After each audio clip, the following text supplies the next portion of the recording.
Eu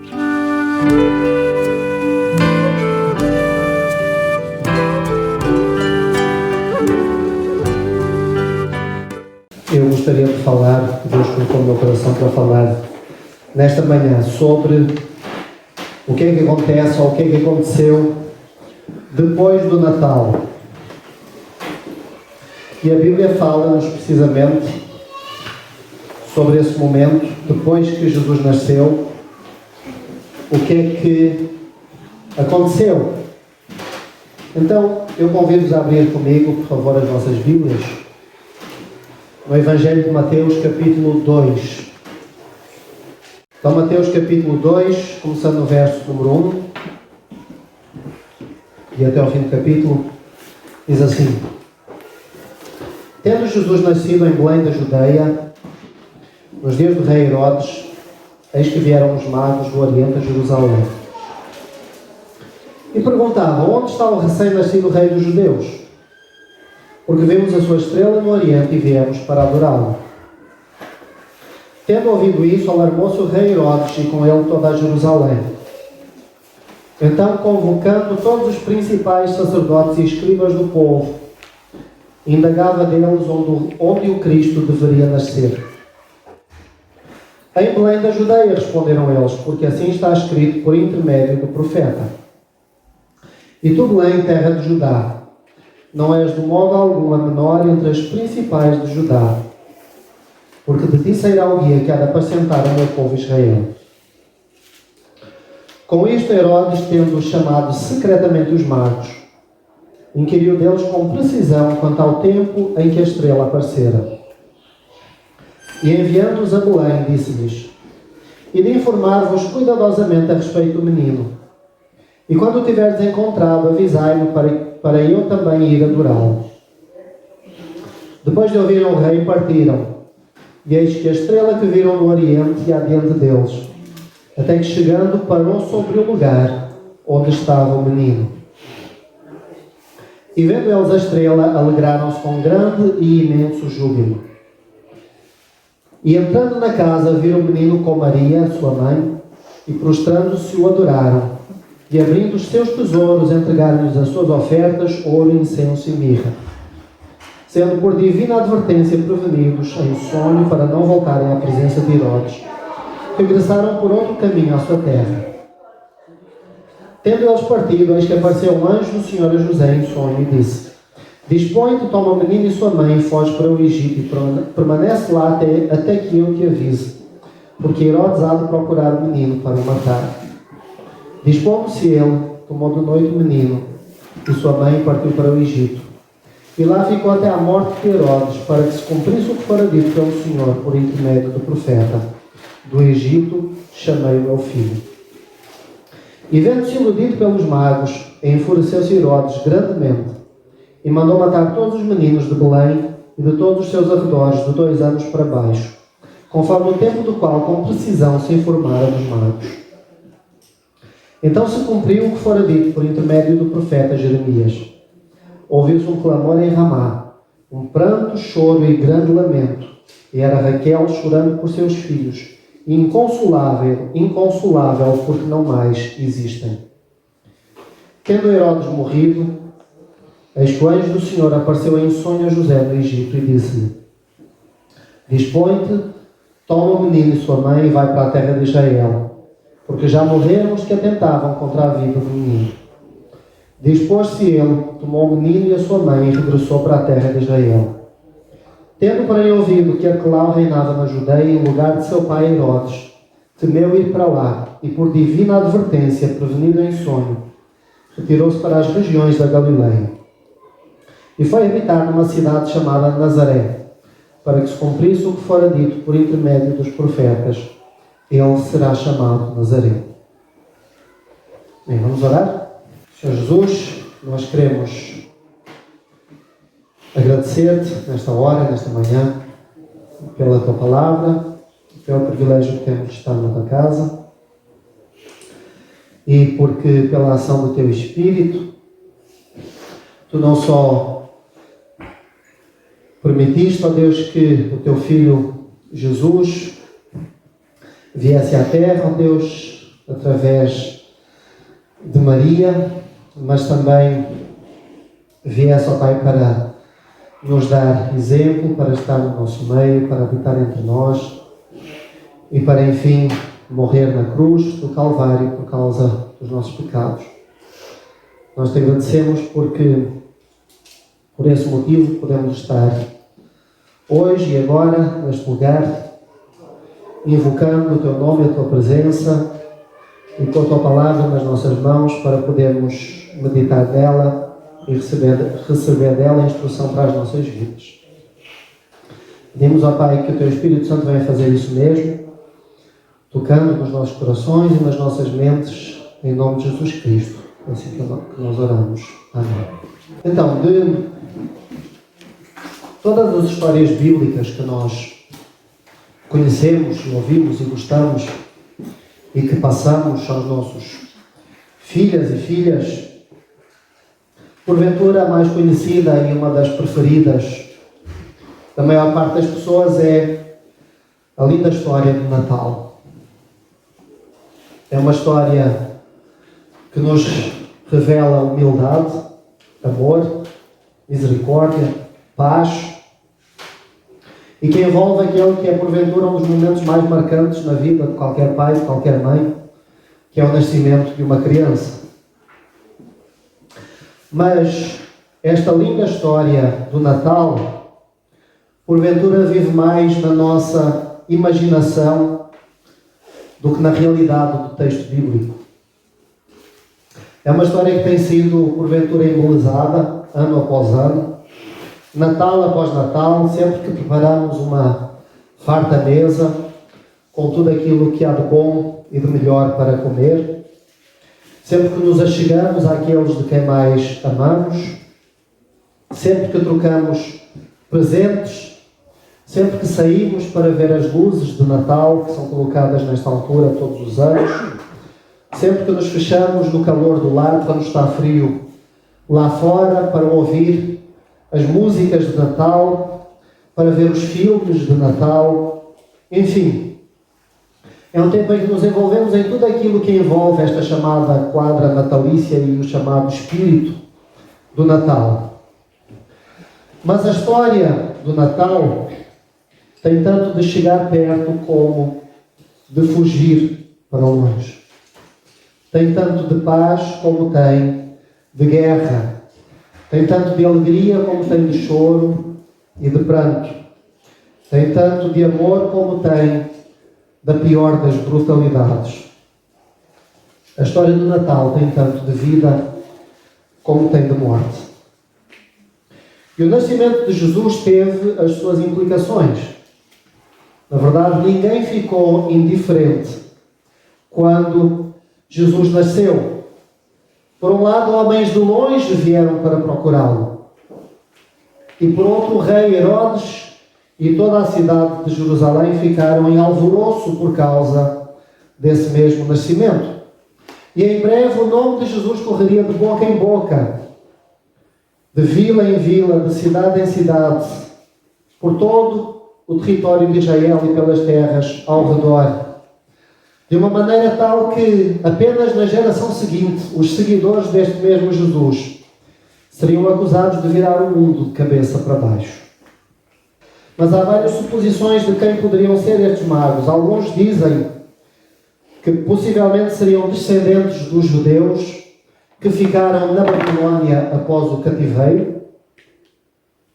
Outros dizem que seriam estudiosos que de alguma forma teriam tido acesso aos manuscritos do Antigo Testamento e dos profetas e que procuravam o cumprimento daquelas profecias.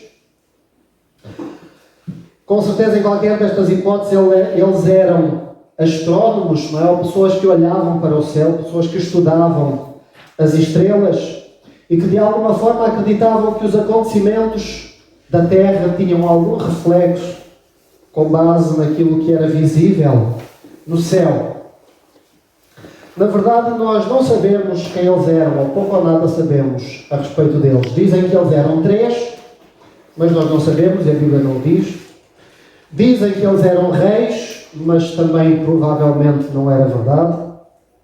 Até a sua origem é vaga. O que diz o texto é que eles vieram do Oriente, ou que poderia ser qualquer lugar entre Israel e a China, portanto um território muito vasto, do qual não sabemos com certeza de onde exatamente eles vieram, nem sequer os nomes deles nós conhecemos. Mas independentemente de quem eles eram, estes magos foram pessoas que, estando numa terra muito distante, reconheceram quem Jesus era, quando o seu próprio povo, que estava ao seu lado, não foi capaz de fazer. E por causa disso eles viajaram centenas, porventura milhares de quilómetros, até encontrar o menino Jesus. Eles despenderam o seu tempo, os seus recursos, as suas energias, e quando eles finalmente chegaram e encontraram o menino Jesus, a sua reação foi de alegria, de adoração e de entrega. Que reação tão diferente das expectativas que muitos de nós ainda hoje temos a respeito de Deus. Esperando que seja Deus que venha ao nosso encontro, que prove a sua própria existência. E esperando que seja Ele e não nós quem dá os presentes. Estes homens foram chamados de sábios, não porque eles eram letrados ou estudiosos, ainda que pudessem ser, mas porque eles entenderam quem Jesus era, quando mais ninguém foi capaz de fazer. E porque, entendendo quem Jesus era, eles não enveredaram esforços para o buscar até que o encontraram.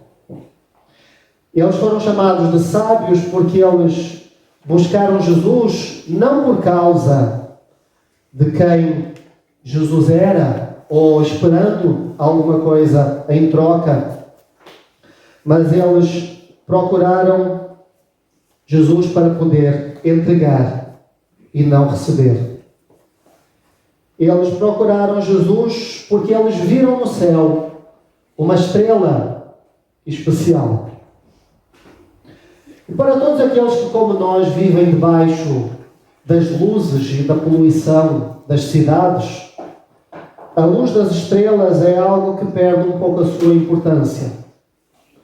Mas quem vive fora da cidade sabe e reconhece como o céu da noite é pontilhado por centenas e milhares de estrelas, tantas que porventura não podem ser contadas. E estes homens sábios eram pessoas que contemplavam o céu. Eram estudiosos das estrelas, eram pessoas que, olhando para a escuridão, focavam o seu foco naqueles pequenos pontos de luz. E entre todas essas estrelas que eles estudavam, eles viram que havia uma estrela que estava fora do seu lugar. Curiosamente, uma das características das estrelas, para aqueles que as estudam, é que as estrelas não saem do seu lugar. As estrelas sempre estão no mesmo lugar. Todas as noites, independentemente da altura do ano, as estrelas sempre estão no mesmo lugar. Dizem os astrónomos que no ano 6 a.C., que é a provável data do nascimento de Cristo, verificou-se um fenómeno raro no Sistema Solar. Esse fenómeno foi o alinhamento da Terra com 3 planetas. Os planetas Marte, Júpiter e Saturno. Esta semana aconteceu um fenómeno semelhante na segunda-feira passada, com o alinhamento de 2 desses planetas, os planetas Júpiter e Saturno, que alinhados parece existir ali uma estrela que normalmente não está nesse lugar. Porventura terá sido essa a estrela especial que os magos viram? Alguns dizem que sim. Eu pessoalmente tenho as minhas dúvidas, porque a estrela que nós lemos aqui é uma estrela que tem particularidades muito próximas. É uma estrela que se move e, além disso, é uma estrela que a dado momento decidiu parar de se mover para ficar parada sobre um lugar onde estava Jesus. As estrelas não se comportam dessa forma. Mesmo porventura uma estrela cadente, não é? Um cometa, como às vezes acontece e nós vemos, também não se comporta dessa forma. Nem não apenas isso, como aquilo que nós estamos a falar, este alinhamento dos planetas ou os cometas, são eventos que têm uma duração muito curta, que se podem ver numa noite, num ano, em centenas ou milhares de anos, de vez em quando. E, no entanto, esta estrela acompanhou os magos na sua viagem desde o Oriente até encontrar o menino Jesus. Provavelmente aquilo que eles viram foi um fenómeno que não pode ser explicado por meios científicos. Foi um fenómeno sobrenatural. Mas mais importante do que entender ou explicar exatamente o que era esta estrela, mais importante do que isso é compreender que a sua luz foi o suficiente para os fazer mudar o rumo do seu percurso. De onde quer que eles estavam, de onde quer que eles iam, em direção a Jesus Cristo. Da mesma forma, qualquer pessoa que no meio das trevas, no meio da escuridão, procura a luz, inevitavelmente essa pessoa vai chegar até Cristo. E quando os magos finalmente encontraram Jesus, talvez eles tivessem ficado surpresos, porque eles não encontraram Jesus num palácio de um rei. Em vez disso, ele estava numa pobre casa, num pequeno vilarejo que pouca gente ou ninguém conhecia. E em vez de uma multidão de súbditos ao seu redor, apenas estava acompanhado do seu pai e da sua mãe, de origens humildes e com uma profissão simples. Eles tinham começado à procura de Cristo nos palácios, no palácio do rei Herodes, nos lugares nobres. No entanto, o rei que eles tinham vindo procurar tinha vindo para os quebrantados, para os aflitos, para os oprimidos, para os necessitados, para os enfermos. E, no entanto, nada disso os impediu de chegar até junto de Cristo. Porque eles não tinham vindo à procura de Cristo para receber alguma coisa. Eles tinham vindo para dar e para adorar. Eles tinham vindo com ofertas dignas de um rei e dignas de um Messias: ouro, incenso e mirra. E é curioso que na providência divina, em nome de ciência de Deus, Deus já tinha preparado e já tinha providenciado para José e Maria os meios que mais tarde eles necessitariam para fugir para uma terra estranha. Por causa desta fé que estes magos demonstraram, então, ao buscar o menino Jesus, eles podem ser contados entre os primeiros gentios, ou entre os primeiros não-judeus, a chegar até Cristo. Um Cristo que não veio apenas para ser rei dos judeus. E conhecer Cristo, então, mudou o rumo das suas vidas.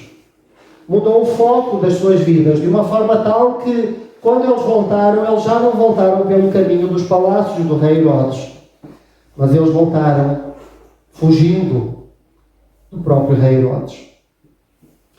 E aquela que foi a sua reação perante o nascimento de Cristo foi uma reação totalmente oposta àquela que nós encontramos entre os próprios judeus e entre o rei Herodes em particular. E essa reação foi a reação da rejeição, da perseguição e da humilhação a Jesus Cristo. Herodes tinha um problema. Tudo isso começou porque Herodes tinha um problema e ele sabia muito bem. É que Herodes era um falso rei. Ele era um falso rei por 3 motivos. Primeiro, porque ele não era judeu, ele era edomita. Segundo, porque ele tinha sido instituído como rei pelos romanos, pelo Império Romano, e por isso ele não era um rei legítimo aos olhos dos judeus. E terceiro e mais importante do que qualquer dos outros, é que ele não pertencia à linhagem real do rei Davi. Então, quando Herodes ouve e sabe que poderia haver alguém que nasceu, um menino que nasceu, que era capaz de tomar o seu lugar no trono que à partida não lhe pertencia, Herodes fica com medo. E não só Herodes, como também todos os escribas que ele mandou chamar, que ele consultou, inclusive toda a cidade de Jerusalém, como está nos versículos 3 e 4 do texto que lemos. Herodes, porventura, tinha uma desculpa. Ele podia não conhecer as profecias. Ele podia não conhecer as Escrituras. No entanto, aqueles escribas a quem ele mandou chamar, os principais sacerdotes e escribas do povo, a quem ele perguntou a respeito dessas mesmas profecias, esses escribas tinham a obrigação de conhecer. E de entender que se magos de longe tinham vindo para adorar o Messias que tinha nascido, tinham compreendido que o Messias que estava profetizado e prometido tinha nascido, esses escribas tinham a obrigação de o anunciar ao povo de Israel e de dizer: finalmente chegou, o Messias que estava prometido nasceu. No entanto, eles não fizeram isso. Porquê? Porquê que eles não fizeram isso? Não é incomum haver pessoas que, sabendo que existe uma cura para uma doença, se recusam a tomar esse remédio, a tomar essa cura. E eu não estou a falar aqui sobre a vacina do Covid e com a polémica que ela traz. Mas já antes disso, há pessoas que precisam de tomar um comprimido para, de alguma forma, curar ou ajudar nos sintomas de uma determinada doença e não querem fazê-lo, recusam-se a fazê-lo. Porventura por um de dois motivos, ou porque já estão tão habituados com a doença que preferem os sintomas da doença à sua cura, ou porque têm medo dos efeitos secundários que esse remédio pode trazer e têm mais medo desses efeitos secundários do que dos benefícios que esse remédio pode trazer. Em nós existe um pouco desse tipo de pessoas, em cada um de nós. E da mesma forma, no tempo de Jesus, muitos dos judeus eram esse tipo de pessoas. Pessoas que, sabendo que havia uma cura para uma doença, preferiam a doença à cura e rejeitavam a cura. No entanto, Herodes era um caso particular. Herodes já entrava no campo da paranoia. Porque Herodes não vê Jesus apenas como uma cura que ele não quer. Ele vê Jesus como uma ameaça à posição que ele não quer perder. E pior do que isso, com base nestas profecias que falavam a respeito do plano de Deus que seria cumprido em Jesus Cristo, o que Herodes faz é voluntária e conscientemente querer tentar contrariar o cumprimento das profecias a respeito de Cristo. No entanto, ele ignora e desconhece que, fazendo isso, ele estava precisamente a cumprir as profecias a respeito de Cristo. Os planos de Deus jamais podem ser frustrados. Por muito que os homens ou até o próprio diabo queiram tentar, as palavras de Deus jamais passarão. Na verdade, existe também em cada um de nós um pouco de Herodes. Porque, na verdade, Jesus é uma ameaça a qualquer coisa que se queira sentar num trono. O trono é um lugar de domínio. Uma coroa representa domínio, representa poder, representa soberania, representa controlo. E há tronos e há coroas por todos os lados. inclusive é na nossa própria vida, no nosso coração. Existe um trono e esse trono pertence a Cristo. E tudo aquilo que toma o lugar de Cristo nesse trono vai sentir-se ameaçado por Cristo. Porque Cristo é o herdeiro de todos os tronos e de todas as coroas.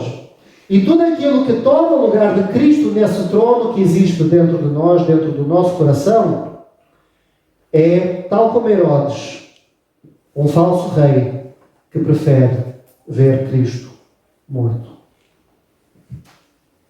É por isso que a sombra da cruz paira sobre a vida de Cristo, a partir do momento do seu nascimento.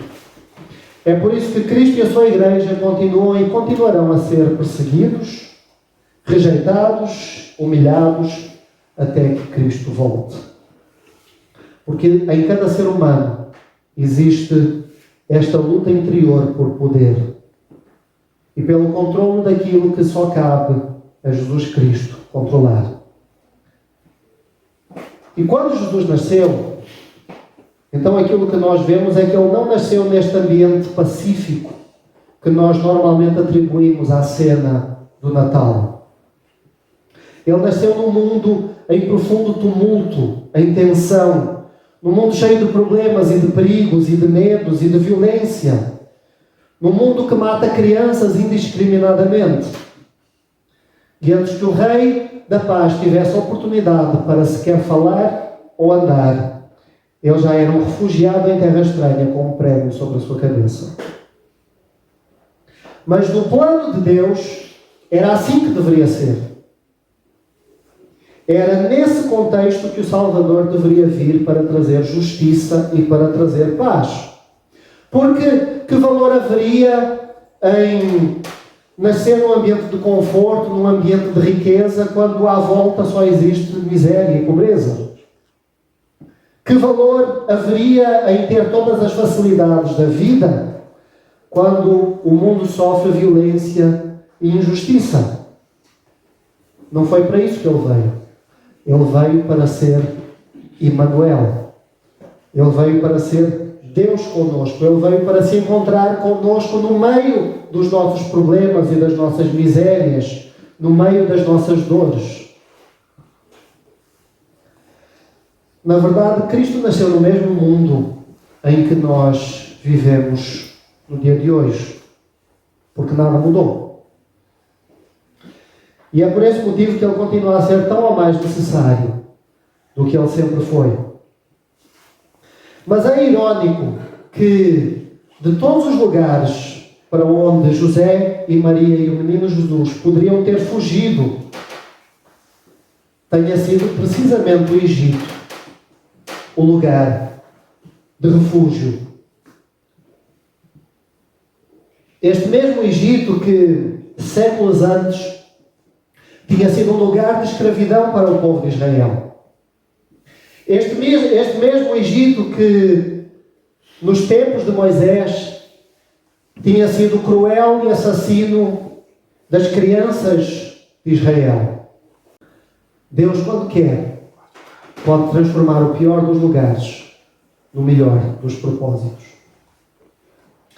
Mas esta estadia no Egito estava limitada no seu tempo. Porque o Egito serve ou servia de abrigo temporário. Mas Israel era o foco de Cristo. Assim como este mundo é para nós temporário e o nosso foco não está aqui, mas está em algo que Deus ainda tem preparado. E por causa disso, era necessário que Cristo voltasse. E para Cristo voltar a Israel, era necessário que Herodes morresse. E isso vai acontecer pouco tempo depois, como nos diz o texto.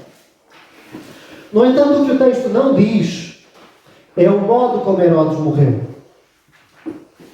Mas isso foi descrito pelo historiador Flávio Josefo. E a respeito da morte de Herodes, Flávio Josefo escreveu o seguinte. Ele diz que o rei Herodes morreu com úlceras internas que apodreceram os seus órgãos interiores de uma forma tal que enquanto ele ainda estava vivo, larvas saíam dos seus orifícios corporais e faziam buracos no seu corpo. Ele tinha convulsões constantes e um cheiro nauseabundo que afastava todos ao seu redor. E Joséfo escreve ainda que era uma condição tal que médico algum era capaz de explicar, quanto mais curar. Parece um fim apropriado para este homem, Herodes. Mas quando Herodes morre, então finalmente o caminho de volta para Israel está livre. E com isso, muito provavelmente, o desejo e a vontade de José e de Maria seria de voltar a Belém, onde eles estavam antes. Mas se nós repararmos quando os magos visitam Jesus,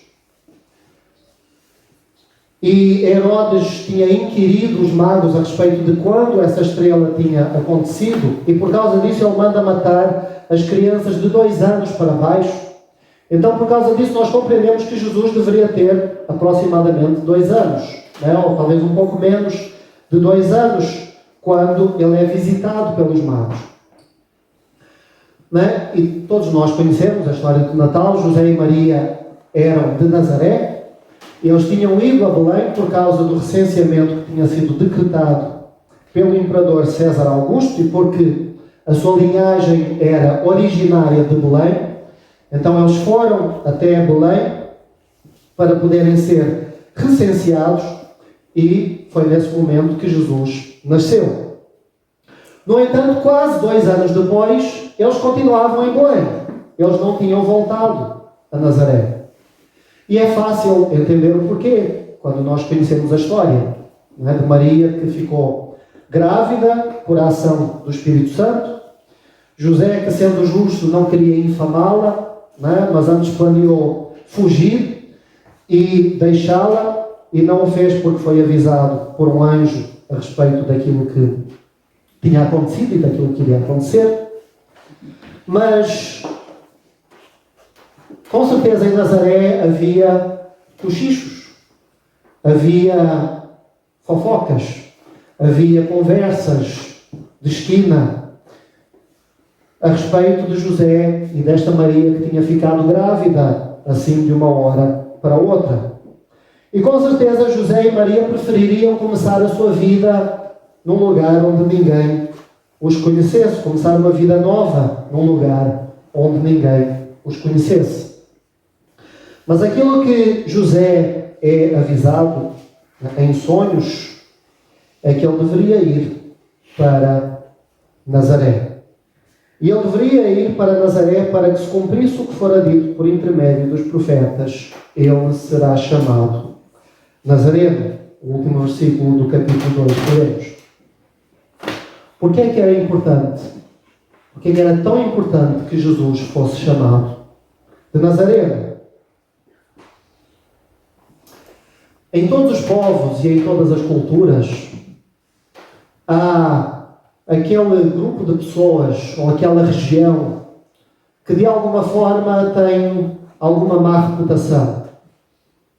Eu não preciso de mencionar nenhuma coisa, mas seja cada um de onde for, facilmente há aquele grupo de pessoas ou aquele lugar, seja do nosso país ou do outro, que vem à nossa mente e que nós nos lembramos, que nós fazemos, nós gozamos com aquelas pessoas que vêm dali ou aquelas pessoas que são daquele lugar, de alguma forma são desprezadas ou é um pouco um insulto dizer que se vem dali. No tempo de Jesus em Israel, esse lugar era chamado de Nazaré. Os nazarenos eram mal vistos, eram humilhados, eram rejeitados, eram insultados. E dizer que se era um nazareno era praticamente um insulto, uma forma de insulto. Um exemplo disso nós encontramos em João capítulo 1, versículo 46, quando um dos discípulos de Jesus foi apresentado a Jesus, o seu nome era Natanael, e foi-lhe dito que Jesus era de Nazaré, a sua reação foi: mas de Nazaré vem alguma coisa boa? Não é? Porque havia este conceito em Israel de que de Nazaré não vinha nada de bom. E também pelo mesmo motivo, quando Jesus Cristo foi crucificado, sobre a sua cabeça havia uma placa que dizia: Jesus Cristo, o Nazareno, o Rei dos Judeus. E então, em toda esta passagem, em todo este capítulo, aquilo que nós encontramos, aquilo que nós lemos, é um Salvador e um Messias que, desde o momento do seu nascimento, foi perseguido, foi humilhado, foi rejeitado, foi quase morto, mas foi precisamente para essas coisas que ele tinha vindo ao mundo. Porque os profetas tinham dito que assim importava e que assim iria acontecer. Ele foi rejeitado e perseguido e humilhado pelos homens para que nós pudéssemos ser aceitos por Deus. Ele foi rejeitado no nosso lugar, por nossa causa, em nosso favor, para que nós pudéssemos receber a graça e o amor e a misericórdia que este mundo não foi capaz de entregar. Mas Ele também veio para ser adorado. Ele também veio para ser reconhecido como o Rei e como o Messias que Deus tinha prometido ao mundo.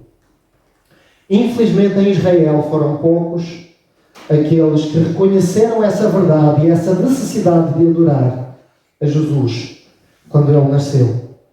Foi preciso para isso virem homens sábios de um lugar distante para poder adorar a Jesus.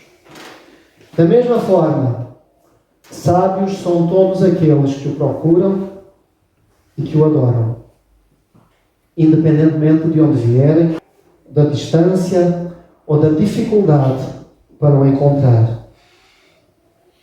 Que Deus possa encontrar em nós esse mesmo propósito e essa mesma sabedoria de procurar e de encontrar o Salvador do mundo.